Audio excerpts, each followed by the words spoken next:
International cricket council ICC যে বরাবরই ভারতের তুমুল নিয়ন্ত্রণাধীন, সে কথা আমরা সবাই জানি। এর কারণও রয়েছে, ভারতের যে বিশাল বিজ্ঞাপনী বাজার সেটি নিয়ন্ত্রণ করে আইসিসিকে, এবং সে কারণেই আইসিসির বিভিন্ন আন্তর্জাতিক ম্যাচ নিয়ে বিতর্ক তো নতুন কিছু নয়।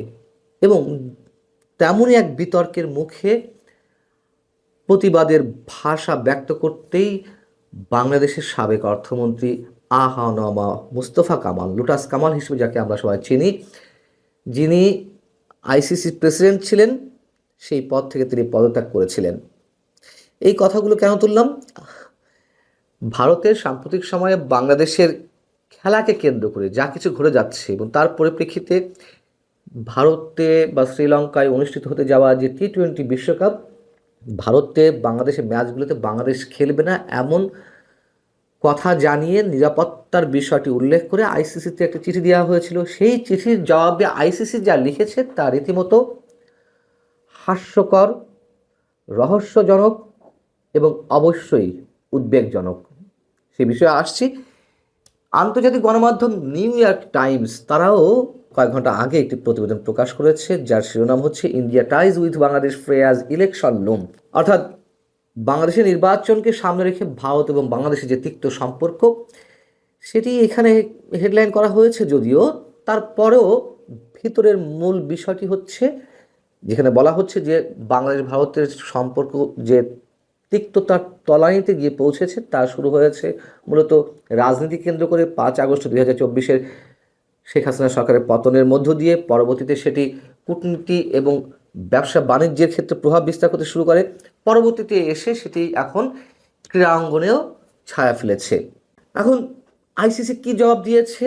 নিরাপত্তার শঙ্কায় বাংলাদেশ টিম পড়তে পারে তা উল্লেখ করে সম্প্রতি যে চিঠি দেওয়া হয়েছিল আইসিসির কাছে, যে তারা বাংলাদেশ টিম খেলতে যাবে না ভারতের ভেন্যুতে, সেইখানে, এবং এর আগের বিষয়গুলো আপনারা জানেন যে আইপিএলে কলকাতা নাইট রাইডার্সের সাথে যে চুক্তিবদ্ধ হয়েছিল আমাদের মুস্তাফিজুর রহমান, তাকে সেই চুক্তি থেকে সরে আসতে বাধ্য করা হলো, এবং সেই সব জায়গা থেকে নিরাপত্তাহীনতার শঙ্কা দেখা দেয়।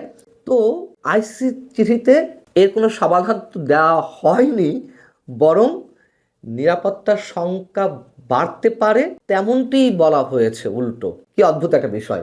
আইসিসি যে তিনটি বিষয়কে কারণ হিসেবে উল্লেখ করেছে যে বাংলাদেশ টিম ভারতে খেলার ক্ষেত্রে কি ধরনের কি কারণে নিরাপত্তাহীনতা বাড়তে পারে, তার মধ্যে রয়েছে 1 নম্বরে বাংলাদেশ দলে যদি মুস্তাফিজুর রহমানকে অন্তর্ভুক্ত করা হয়।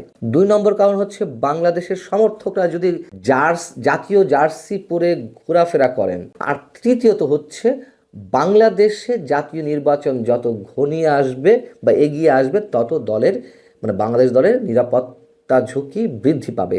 কি উদ্ভট এবং অযৌক্তিক কিছু কারণ তুলে ধরা হলো আইসিসির যে জবাব, আসলেই উদ্ভট। এবং এই উদ্ভট অযৌক্তিক শব্দ দুটো আমাদের যে উপদেষ্টা অনেকের মাঝে বিতর্কিত অবস্থায় আছেন, আইন উপদেষ্টা এবং একই সঙ্গে যিনি যুব এবং ক্রীড়া মন্ত্রণালয়ের উপদেষ্টা হিসেবে কাজ করছেন, সেই আসিফ নজরুলের এই উচ্চারণ করা শব্দ দুটি আমাদের সবার কাছেই গ্রহণযোগ্য। আসলেই উদ্ভট। যেখানে সাম্প্রদায়িক কিছু সংগঠনের চাপে ভারতের আইপিএল থেকে মুস্তাফিজকে সরে দাঁড়াতে হলো, প্রায় 9.5 কোটি রুপির বা 9.25 কোটি রুপিতে যিনি চুক্তিবদ্ধ হয়েছিলেন, তাকে সেখান থেকে সরে আসতে হলো। সেখানে আইসিসি কোনো সমাধান দিতে না পেরে উল্টো আইসিসি কিছু শর্ত দিয়ে দিচ্ছে যে বাংলাদেশকে ভারতের ভেন্যুতে খেলতে হলে এই করতে হবে, এই শর্ত পালন করতে হবে। এর মধ্য দিয়ে আবারও প্রমাণিত হলো যে আইসিসি নিজেও উগ্র সাম্প্রদায়িকতাবাদের কাছে জিম্মি হয়ে পড়েছে। ভারতের উগ্র সাম্প্রদায়িকতাবাদের কথা বলছি। ভারতের যে কট্টর হিন্দুত্ববাদী দল সরকারে রয়েছে বিজেপি, সেই বিজেপির অন্যতম মূল নির্ধারক সে দেশের স্বরাষ্ট্রমন্ত্রী অমিত শাহের সন্তান ছেলে জয় শাহ এই মুহূর্তে আইসিসির চেয়ারম্যানের দায়িত্বে রয়েছেন। এবং ধরে নেওয়া হচ্ছে ভারতের সরকার অন্তত এক্ষেত্রে বাংলাদেশের সাথে যা করছে একেবারে অযৌক্তিক, এবং এর সঙ্গে আমাদের দৃষ্টিতে অযৌক্তিক হলেও এর সঙ্গে 2 দেশের রাজনীতি, একই সঙ্গে ভারতের অভ্যন্তরীণ রাজনীতি, বিশেষ করে পশ্চিমবঙ্গের রাজনীতি জড়িয়ে রয়েছে, সেটি আবার বেরিয়ে আসছে। আচ্ছা, ধরে নিলাম বাংলাদেশে সংখ্যালঘু নির্যাতন চলছে বলে যে অভিযোগ ভারত দিয়ে আসছে সেটি সঠিক, কিন্তু এক্ষেত্রে মুস্তাফিজুর রহমানের সম্পর্কটা কি? তিনি তো কোনো ধরনের কোনো রাজনীতিই করেন না, রাজনীতির আগে পিছে কোথাও কখনো ছিলেন না, কোনো ধরনের কোনো মন্তব্যও করেননি। তাকে নিয়ে, তাকে কেন্দ্র করে বিষয়টি এ পর্যন্ত গড়ালো কেন? বা এখনো আইসিসি কেন বলছে যে মুস্তাফিজকে দলে রাখা যাবে না, বাংলাদেশের একজন গুরুত্বপূর্ণ পেসার, তাকে দলে রাখা যাবে না? এটি আইসিসি কিভাবে বলতে পারে? মানে রাখলে নিরাপত্তা কিন্তু বাড়বে, এভাবেই বলতে চেয়েছে। নির্বাচনের প্রসঙ্গ বা কেন আইসিসি তুলবে? যে নির্বাচন যত ঘনিয়ে আসছে, মানে বাংলাদেশের নির্বাচন যত ঘনিয়ে আসছে, ততই ভারতে বাংলাদেশের দলের নিরাপত্তাহীনতার সংখ্যা বাড়বে। তার মানে কি ভারত নিজেই উস্কে দিচ্ছে বাংলাদেশ ভারতের যে তিক্ত সম্পর্ক? এক্ষেত্রে আমি নিজেও আগে অনেকবার বলেছি, আমাদের দায় কোথায়? আমাদের কিছু চরমপন্থী উগ্র মৌলবাদী বা কথিত কিছু মানে এক বা একাধিক কিংস পার্টি, তাদের যে নেতাকর্মীদের মন্তব্য, সেটি ভারতকে উস্কে দেওয়া হচ্ছে। কিন্তু এই ক্ষেত্রে তো আমরা এই ধরনের মন্তব্য আর করতে পারি না। আর সবচেয়ে হাস্যকর, বাংলাদেশের জার্সি পরে বাংলাদেশের সমর্থকরা ঘোরাফেরা করবেন ভেন্যুগুলোতে, সেক্ষেত্রে এটিকেও কেন নিরাপত্তাহীনতার ঝুঁকির কারণ হিসেবে এখানে উল্লেখ করা হবে? এর আগে এনডিটিভি একটি খবর দিয়েছিল, যে খবরে বলা হয়েছে যে ফিক্সচার অনুযায়ী কলকাতা আর মুম্বাইয়ে বাংলাদেশের বিশ্বকাপ ম্যাচ হওয়ার কথা থাকলেও আইসিসি চেন্নাই আর থিরুভানান্তপুরমকে বাংলাদেশ ম্যাচের নতুন ভেন্যু হিসেবে প্রস্তাবনা দিতে পারে। এবং সেই খবরের পরিপ্রেক্ষিতে বিসিবি পক্ষ থেকে কোনো ধরনের মন্তব্য করা হয়নি, শুধু বলা হয়েছিল যে সেই ভেন্যু দুটো তো ভারতেরই, ভারতই তো আমাদের দলের জন্য নিরাপত্তার ঝুঁকি হয়ে দাঁড়িয়েছে। আমাদের ক্রীড়া ও যুব উপদেষ্টা এবং একই সঙ্গে আইন উপদেষ্টা, তিনি যে সংবাদ সম্মেলন করে এই কথাগুলো জানিয়েছেন, যে কী কারণ উল্লেখ করেছে, সেখানে তিনি সাংবাদিকদের উদ্দেশ্য করে বলছেন যে আইসিসি যদি আশা করে আমরা আমাদের শ্রেষ্ঠ বলারকে বাদ দিয়ে দল গড়ব, সমর্থকরা জার্সি পরতে পারবে না, আর খেলার জন্য নির্বাচন পিছিয়ে দেব, তবে এর চেয়ে অবাস্তব প্রত্যাশা আর হতে পারে না।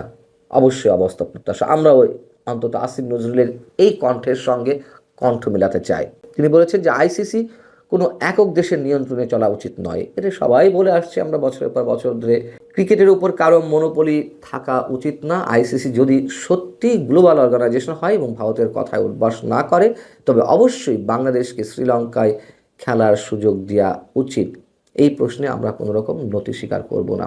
দেখুন, এই জায়গাটা আসিফ নজরুলের বক্তব্যের সাথে খানিকটা একমত, খানিকটা দ্বিমত পোষণ করি আমি। নিরাপত্তার বিষয়টি দুই দেশের সরকার বা বিশেষ করে ভারতের সরকার আমাদেরকে নিশ্চয় দিতে পারে। সেক্ষেত্রে হয়তো আমরা নমনীয়তা দেখাতেই পারি, অথবা আরও ভালো হয় যদি বাংলাদেশের ম্যাচগুলো শ্রীলঙ্কাতে শিফট করা হয়। তবে সর্বসাকুল্যে বলতে হবে, ভারত যা করছে, ভারতের ইন্ধনে আইসিসি যা করলো বা করছে, সেটি কোনোভাবেই গ্রহণযোগ্য নয়।